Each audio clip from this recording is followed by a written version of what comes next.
Bapak, Ibu, dan Saudara yang terkasih dalam nama Tuhan Yesus Kristus, Shalom.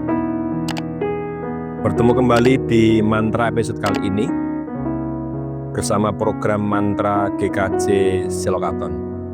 Mantra Firman Tuhan di antara kita. Sebelum kita membaca Alkitab, mari kita berdoa minta pertolongan dari Tuhan. Bapa kami yang di surga, terima kasih atas kesempatan mantra kali ini. Kami akan belajar firman Tuhan. Kiranya Engkau menolong kami menjadi pendengar firman yang baik, namun juga menjadi pelaku firman yang baik. Kami serahkan beberapa menit ke depan ke dalam kasih dan kuasa-Mu. Dalam nama Tuhan Yesus kami berdoa. Amin. Mantra kita kali ini, kita akan menerima firman Tuhan dari kitab 1 Yohanes 5 ayat 1 sampai dengan 5. Silakan dibuka.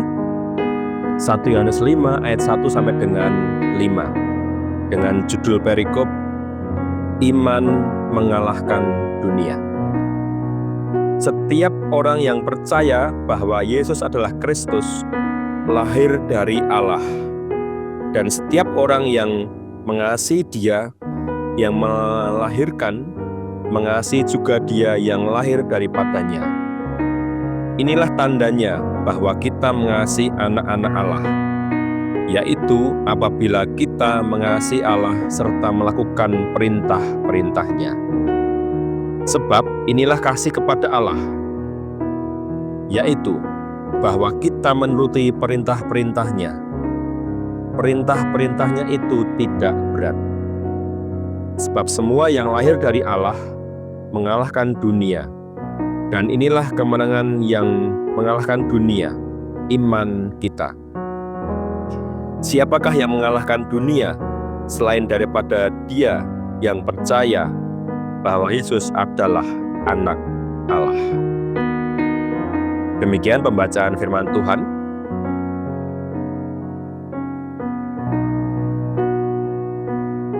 Perintahnya tidak berat. Demikian dikatakan di ayat yang ketiga. Bapak Ibu Saudara yang dikasihi Tuhan, seringkali kita mendengar bahwa bagaimana kita melakukan firman Tuhan itu adalah berat. Kemudian kita cenderung memberikan pemakluman kepada diri kita saat kita merasa tidak mampu dengan sempurna melakukan setiap sabda Tuhan. Ini muncul karena kita sudah menganggap bahwa kita tidak mampu dan merasa berat. Ini sebenarnya adalah mindset atau cara pandang yang harus diluruskan. Ayat 3 di bagian akhir tertulis, perintah-perintahnya itu tidak berat. Sebenarnya semua sudah terjawab di dalam bacaan di atas. Ayat 1 sampai dengan 3 bagian awal senada dengan perintah yang sering kita sebut dengan hukum kasih.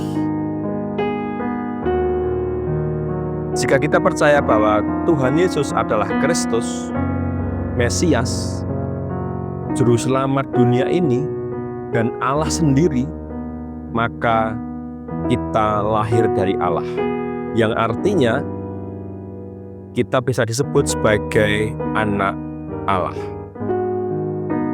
Bahkan dalam Yohanes 1 ayat 12, saya kutipkan demikian. Tetapi semua orang yang menerimanya diberinya kuasa supaya menjadi anak-anak Allah, yaitu mereka yang percaya dalam namanya. Jika kita adalah anaknya Allah, anak Bapa di sorga, maka seharusnya kita mengasihi Dia yang adalah Bapa kita. Dan tentunya juga harus mengasihi anak-anak Bapa yang lain. Dan bagaimana tandanya? ayat 2 dan 3 menyebutkan dengan melakukan perintah-perintahnya.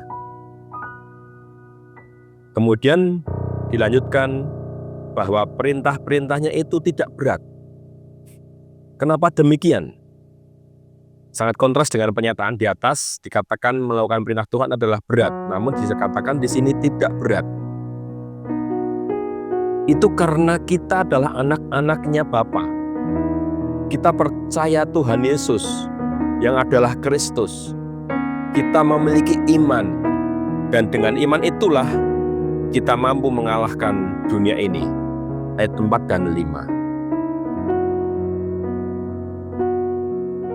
Saya juga ambilkan dari Matius 16 ayat 23 sampai 24. Demikian. Saat itu Yesus sedang bercakap-cakap dengan Petrus. Maka Yesus berpaling dan berkata kepada Petrus, "Enyahlah iblis, engkau suatu batu sandungan bagiku. Sebab engkau bukan memikirkan apa yang dipikirkan Allah, melainkan apa yang dipikirkan manusia." Lalu Yesus berkata kepada murid-muridnya, "Setiap orang yang mau mengikut aku, ia harus menyangkal dirinya, memikul salibnya, dan mengikut aku." Ini yang nantinya disebut berat dalam melakukan perintah-perintahnya. Sebab apa? Sebab yang dipikirkan manusia cenderung menuruti keinginan daging, yang itu adalah perseteruan dengan Allah, karena tidak mampu menuruti perintah-perintah Allah, dan pasti itu tidak berkenan kepada Allah. Perintah Tuhan itu tidak berat, namun kelekatan kita dengan dunia ini yang membuatnya menjadi berat. Selain hal kelekatan, dunia memang tidak mengenal Allah, maka seringkali kita anak-anaknya juga menemui kesukaran-kesukaran dalam hidup, dalam berpelayanan sebagai orang percaya. Namun kita harus kuat. Kita harus mau menyangkal diri, memikul salib supaya berkenan kepada Allah, mengikut Allah. Permulaan kita hari ini kita tutup dengan bacaan dari kitab Roma. Roma 8 ayat 31, kemudian ayat 35 sampai 39. Sebab itu, apakah yang akan kita katakan tentang semuanya itu? Jika Allah di pihak kita, siapakah yang akan melawan kita? Siapakah yang akan memisahkan kita dari kasih Kristus? Penindasan atau kesesakan, atau penganiayaan, atau kelaparan, atau ketelanjangan, atau bahaya, atau pedang? Seperti ada tertulis, oleh karena engkau kami ada di dalam bahaya maut sepanjang hari. Kami telah dianggap sebagai domba-domba sembelihan.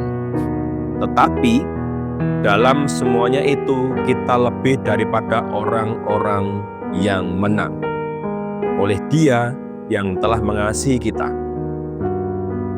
Sebab aku yakin bahwa baik maut maupun hidup, baik malaikat-malaikat maupun pemerintah-pemerintah, baik yang ada sekarang maupun yang akan datang, atau kuasa-kuasa, baik yang di atas maupun yang di bawah, ataupun sesuatu makhluk lain, tidak akan dapat memisahkan kita dari kasih Allah yang ada dalam Kristus Yesus, Tuhan kita.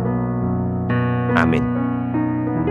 Mari kita tutup dengan berdoa kembali. Terima kasih Tuhan atas firman-Mu kali ini yang mengingatkan kami untuk kami dengan setia melakukan setiap perintah-perintah-Mu yang tidak berat. Ampuni Tuhan, jikalau sampai hari ini kami masih lekat dengan dunia ini, yang itu membuat kami merasa berat melakukan setiap perintah-Mu. Namun kami percaya Roh Kudus yang akan memampukan kami, menguatkan kami, mampu melakukan setiap perintah-perintah-Mu dengan baik. Dalam nama Tuhan Yesus Kristus kami berdoa. Amin. Demikian mantra kali ini. kiranya semakin menguatkan iman kita. Tuhan Yesus Kristus memberkati saudara dan saya.